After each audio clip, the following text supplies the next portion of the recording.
آج کا ہمارا موضوع ہے خواہشات کا پیالہ۔ کہتے ہیں کسی سلطنت کا بادشاہ ایک روز شاہی دورے کے لیے نکلا۔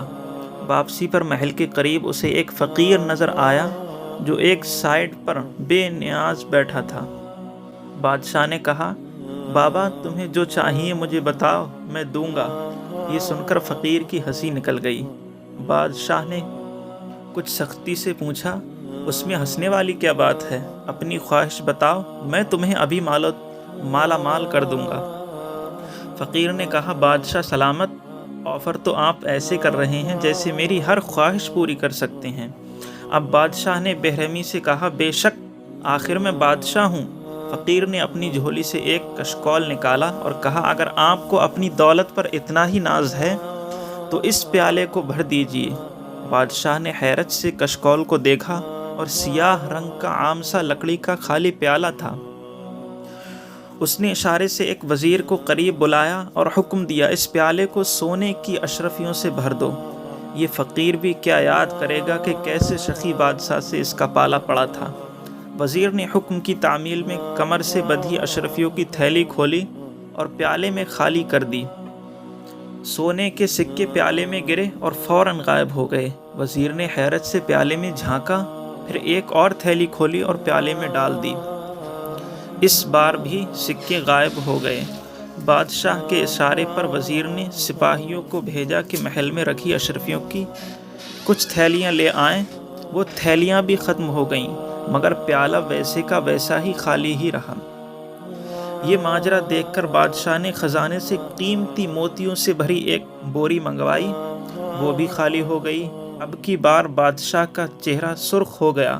اس کی عزت کا سوال تھا۔ اس نے ضدی لہجے میں وزیر سے کہا، اور بوریاں منگوا لو، جو کچھ بھی ہے اس پیالے میں ڈال دو، اسے ہر حال میں بھرنا چاہیے۔ وزیر نے ایسا ہی کیا۔ دوپہر ہو گئی لیکن پیالہ بدستور خالی رہا، کیونکہ جو چیز پیالے میں ڈالی جاتی وہ فوراً ہی غائب ہو جاتی اور پیالہ ویسے کا ویسا ہی خالی رہتا۔ آخر شام ہونے آئی تو بادشاہ کے چہرے پر بے بسی جھلکنے لگی۔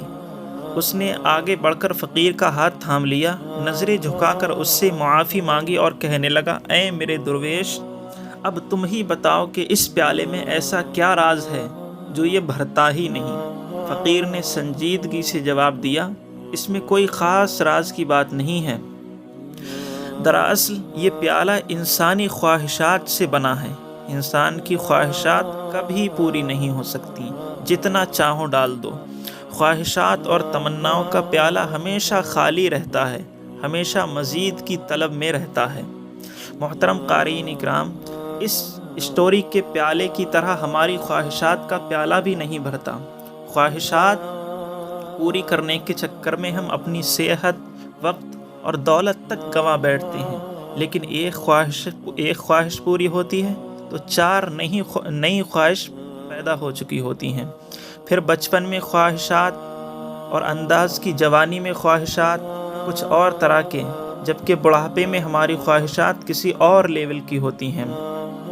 یہاں تک کہ ہماری زندگی ختم ہو جاتی ہے لیکن خواہشات پوری نہیں ہو پاتی۔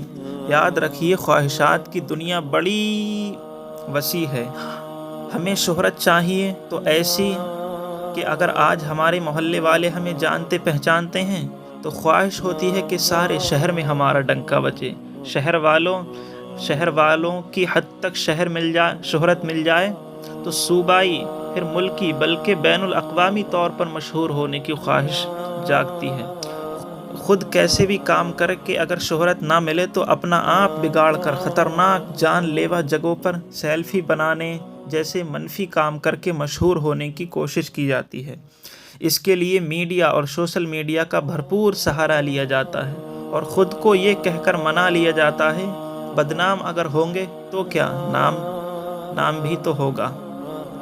حصول عزت اور تعریف کی خواہش کو پورا کرنے کے لیے دکھاوے کی عبادتیں کرنا، تنہائی میں کی جانے والی اپنی عبادتوں کا غیر ضروری چرچا، غریبوں سے بناوٹی ہمدردی، جھوٹی خواہش، اخلاقی اور کیا کیا جتن نہیں کیے جاتے اپنی تعریف اور عزت کروانے کے لیے۔ ایسے لوگ لوگ خبردار ہو جائیں کہ ہمارے نبی پاک صلی اللہ تعالی علیہ وسلم ہمیں بتا چکے ہیں کہ 2 بھوکے بھیڑیے اگر بکریوں کے ریوڑ میں چھوڑ دیے جائیں تو اتنا نقصان نہیں پہنچاتے جتنا کہ مال و دولت کی حرص اور حب جاہ انسان کے دین کو نقصان پہنچاتے ہیں۔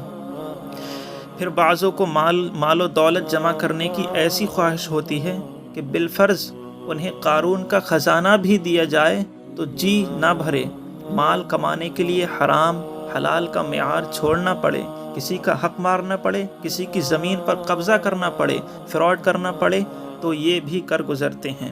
یہ حقیقت ہے کہ مال کا لالچ بڑھتا ہی رہتا ہے۔ لالچی آدمی کا کوئی ٹارگیٹ نہیں ہوتا کہ وہاں پہنچ کر یہ ہاتھ اٹھا کر کہے کہ بس اب مجھے اور مال نہیں چاہیے۔